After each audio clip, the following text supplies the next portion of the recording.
किसी भी एग्जाम के पैटर्न को समझने के लिए सबसे जरूरी है उसके पुराने क्वेश्चन जो उस एग्जाम में आ चुके हैं। तो आज हम बात करते हैं 30 अगस्त 2019 में जो फर्स्ट शिफ्ट में एग्जाम हुआ था नर्सिंग ऑफिसर का डीएसएसबी का, उसके क्वेश्चंस की। तो सबसे पहले स्टार्ट करते हैं फर्स्ट क्वेश्चन।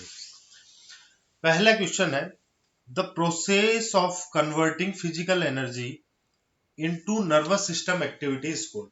फिजिकल एनर्जी से जो नर्वस सिस्टम एक्टिविटी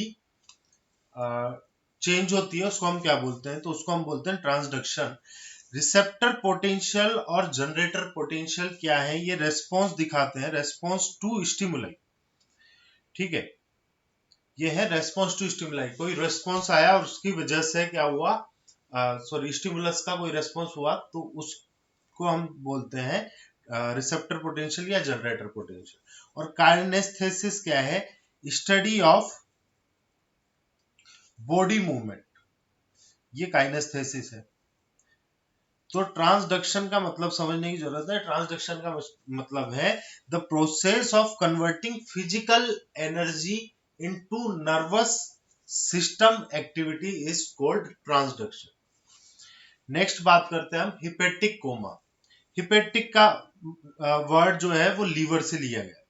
ठीक है, तो लीवर की वजह से कोमा की जैसी स्थिति आ गई तो उसको हम बोलते हैं हिपेटिक कोमा। तो सबसे पहले ये कंडीशन किसकी वजह से होती है? ये कंडीशन होती है अमोनिया की वजह से। अमोनिया फीसेस और यूरिन के थ्रू हमारी बॉडी से बाहर निकाल दिया जाता है। किडनी मेनली क्या करती है? अमोनिया को एक्सक्रिएट करती है। लेकिन प्रोटीन को अगर ढंग से, मतलब हिपेटिक लीवर जो है वो अगर ढंग से काम नहीं कर पा रहा और उसकी वजह से क्या है, अमोनिया अगर बढ़ रहा है तो वो लीवर सिरोसिस होते हुए, एंसिफेलोपैथी होते हुए कंडीशन किसकी आ जाती है? हिपेटिक कोमा की। अगर लीवर की वजह से कोमा की कंडीशन आई तो उसको हम बोलते हैं हिपेटिक कोमा। और उसका कारण क्या है? सिर्फ और सिर्फ अमोनिया। कोमा का मतलब क्या है? Level of unconsciousness. अनकॉन्शियसनेस और कोमा में डिफरेंस यही है कि एक पर्टिकुलर टाइम, अगर एक दिन या उससे ज्यादा पर्सन अनकॉन्शियस रहे तो उस स्थिति को हम बोलते हैं कोमा।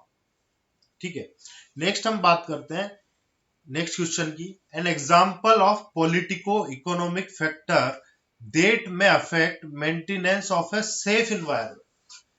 किस वजह से सेफ एनवायरनमेंट को, जो पॉलिटिको इकोनॉमिक फैक्टर है, वो चेंज लाया जा सकता है? मतलब इन चारों में से ऐसा कौन सा पॉइंट है जिसकी वजह से जो आपका एनवायरनमेंट है वो सेफ किया जा सकता है? पॉलिटिकल इकोनॉमिक फैक्टर कौन सा? स्मोकिंग नहीं, फाइनेंस, एंजाइटी, बिलीफ। किसी की एंजाइटी, किसी के बिलीफ और किसी के स्मोकिंग करने से फर्क नहीं पड़ रहा है एनवायरनमेंट में, सेफ एनवायरनमेंट में।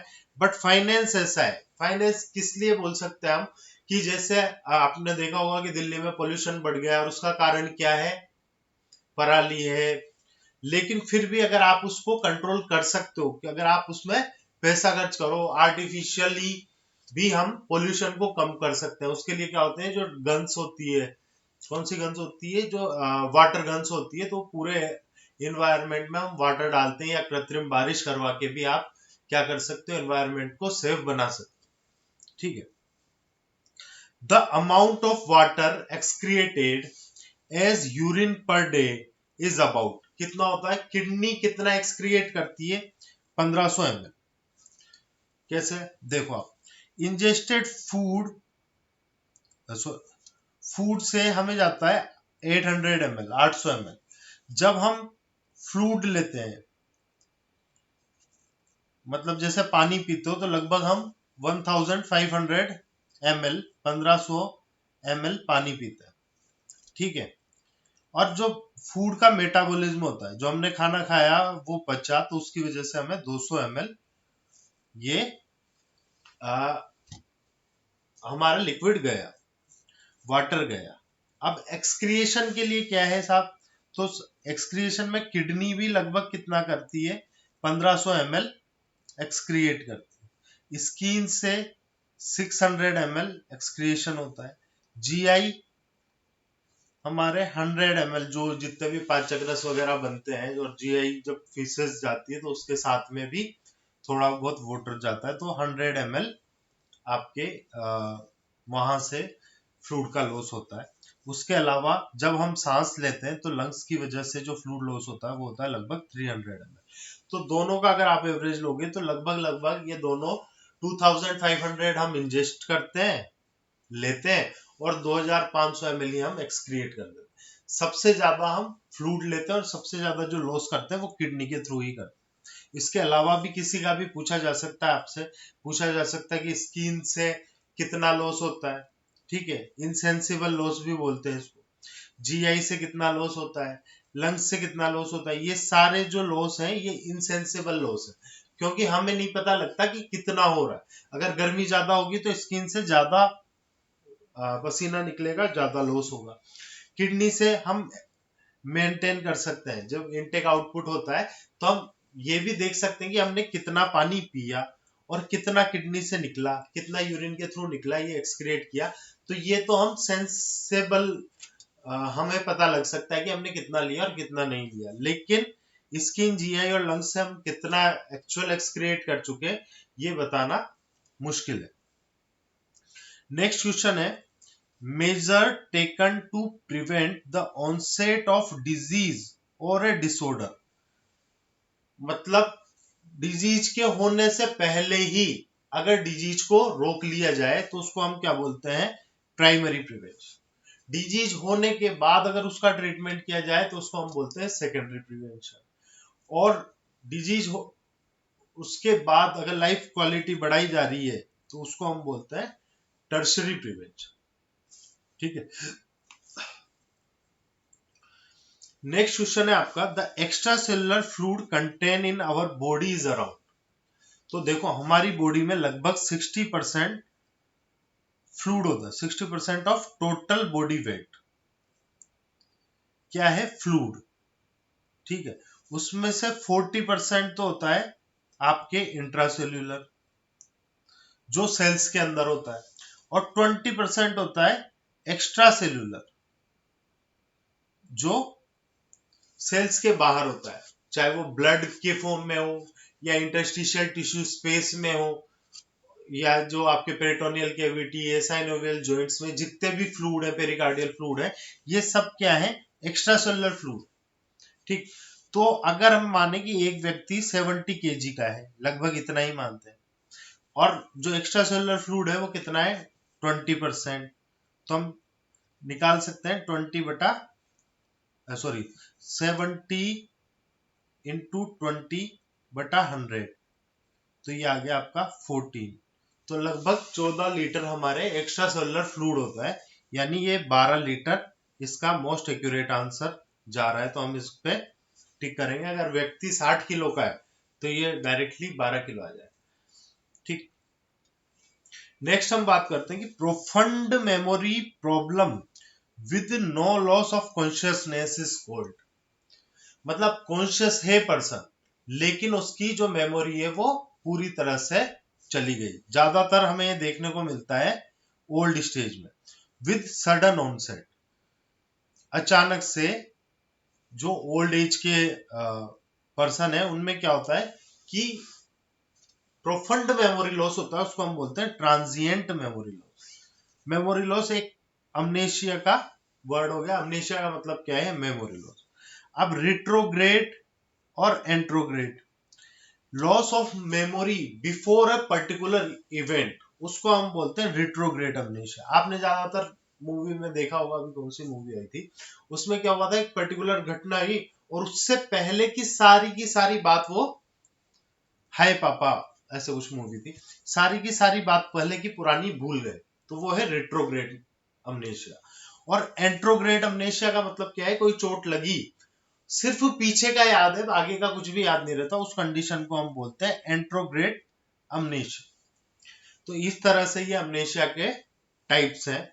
जब जो ये ट्रांजिएंट ग्लोबल अमनेशिया है, सडन ऑनसेट होता है, ये भी क्वेश्चन पूछा जाता है, और ये ज्यादातर आपको ओल्ड एज में देखने को मिलता है।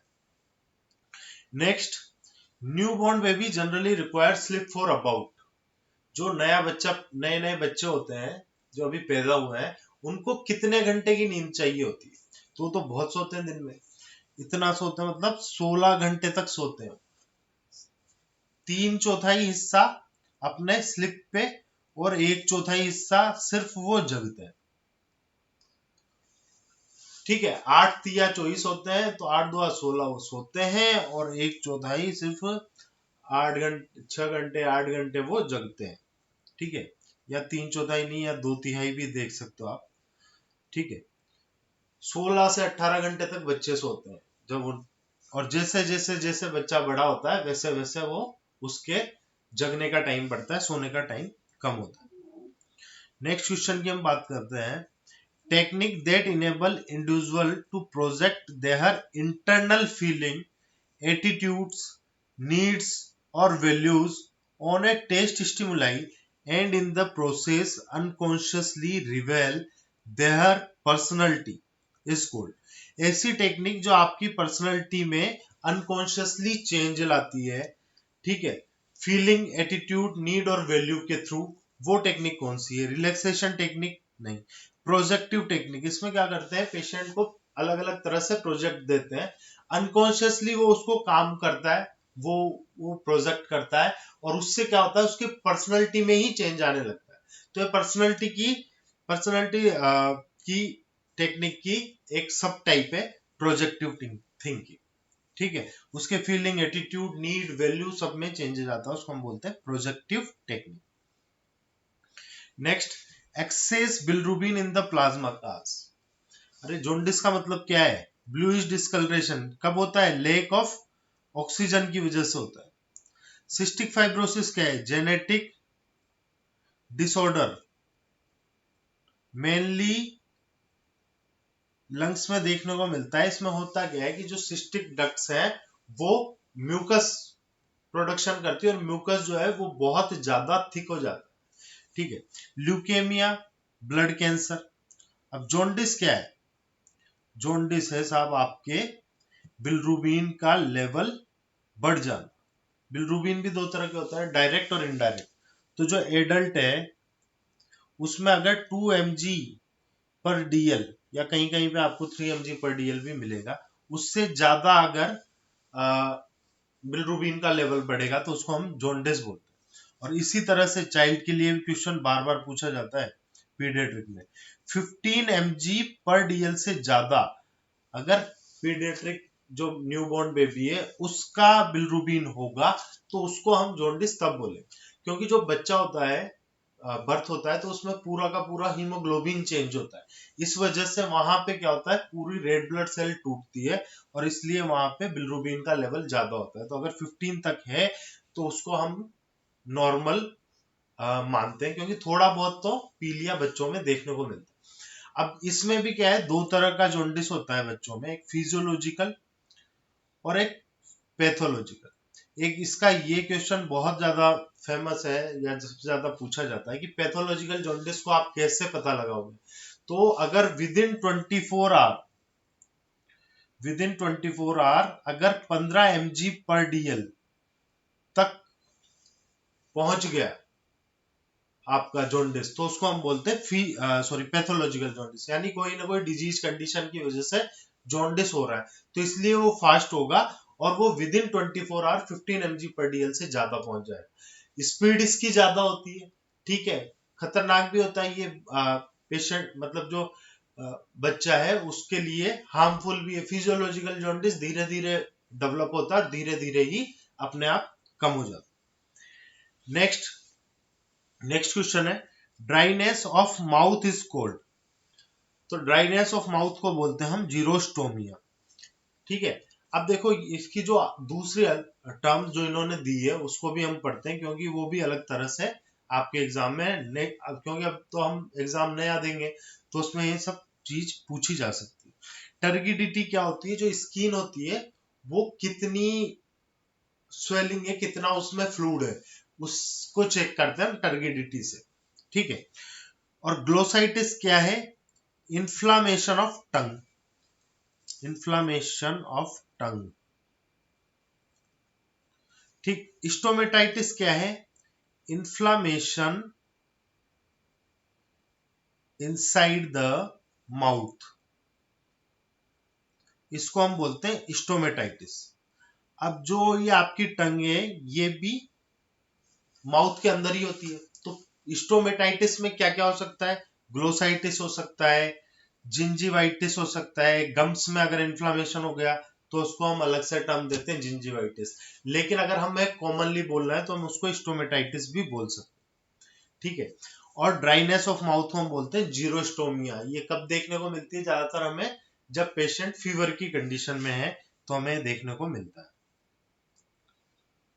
नेक्स्ट बात करेंगे हम, next question, voice box is another name. Voice box किसको बोलते हैं हम, लेरिंग्स को, ठीक है।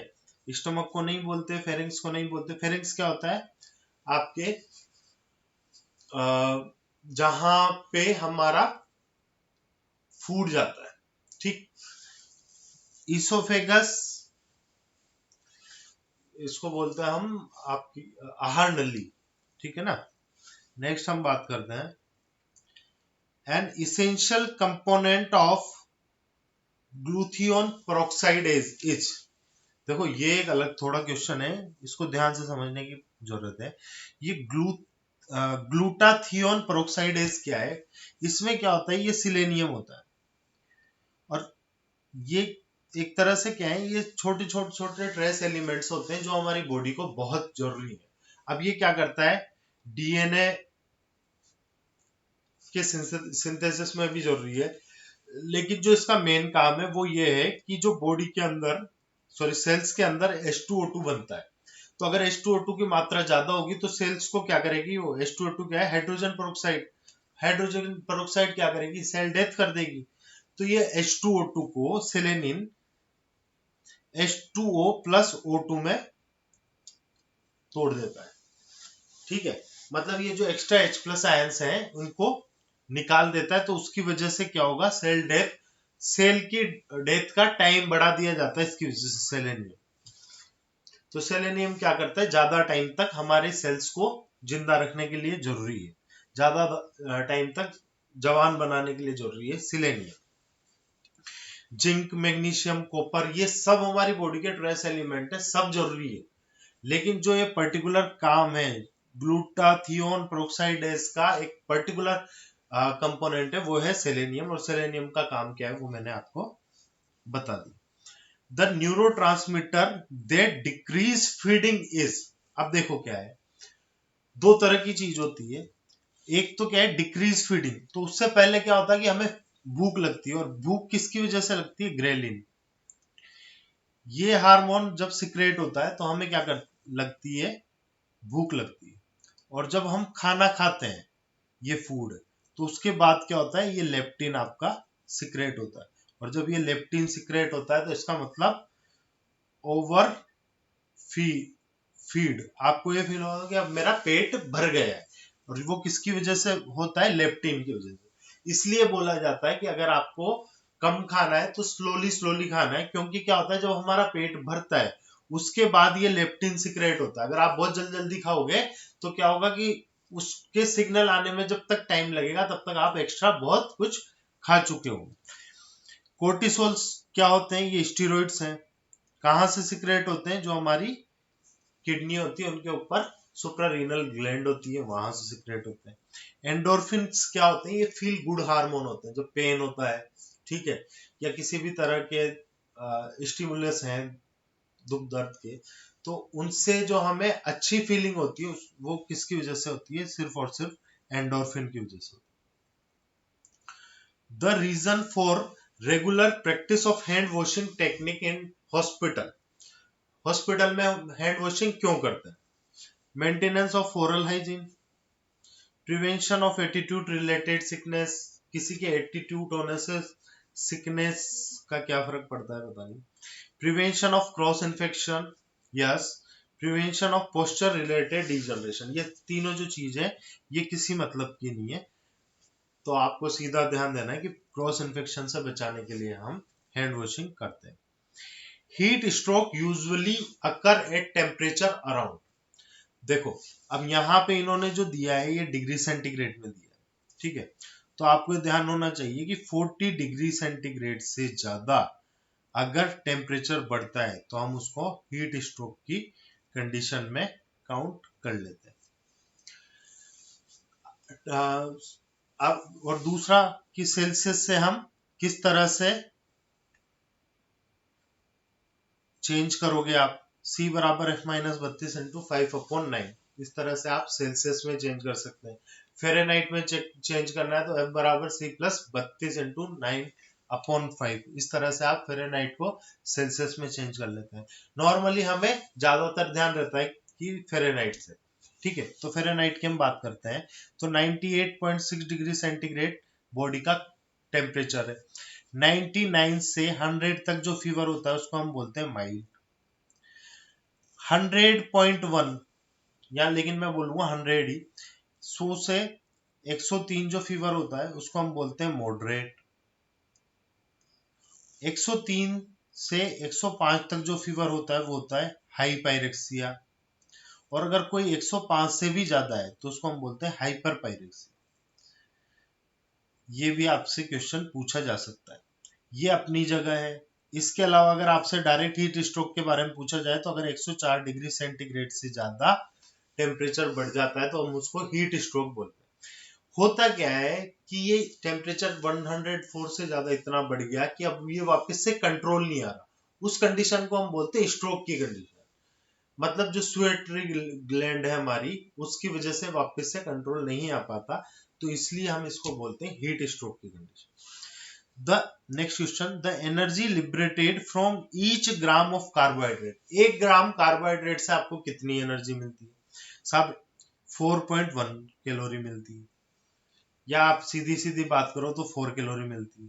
कार्बोहाइड्रेट और प्रोटीन से हमें 4 कैलोरी मिलती है, ठीक। और फैट से हमें कितनी कैलोरी मिलती है? 9 कैलोरी मिलती है,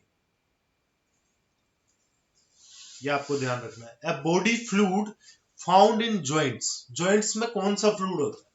साइनोवियल फ्लूइड होता है, ठीक है। अमनियोटिक फ्लूइड कहां पे देखने को मिलता है आपको?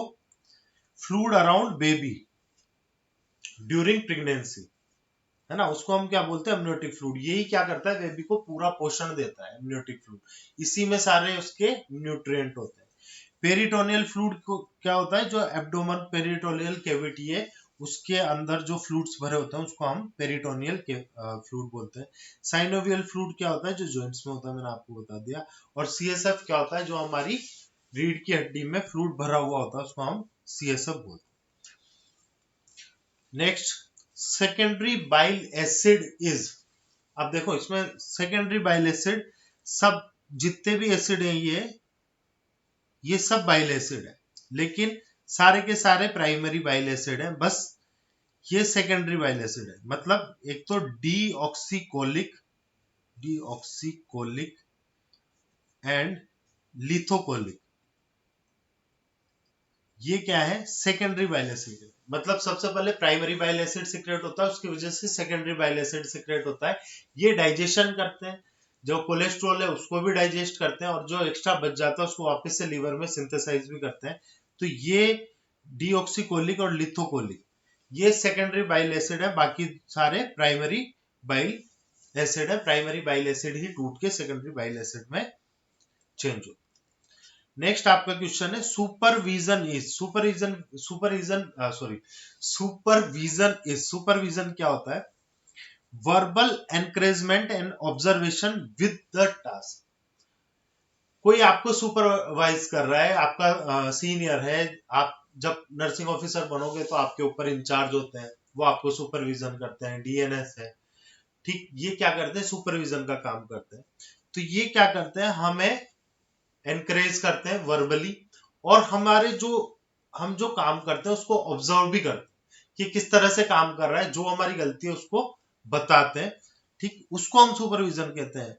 ऊपर उठना या एक साइड लेटना ये सुपरविजन नहीं, ठीक है। Thank you. नेक्स्ट हम पढ़ेंगे नेक्स्ट क्लास।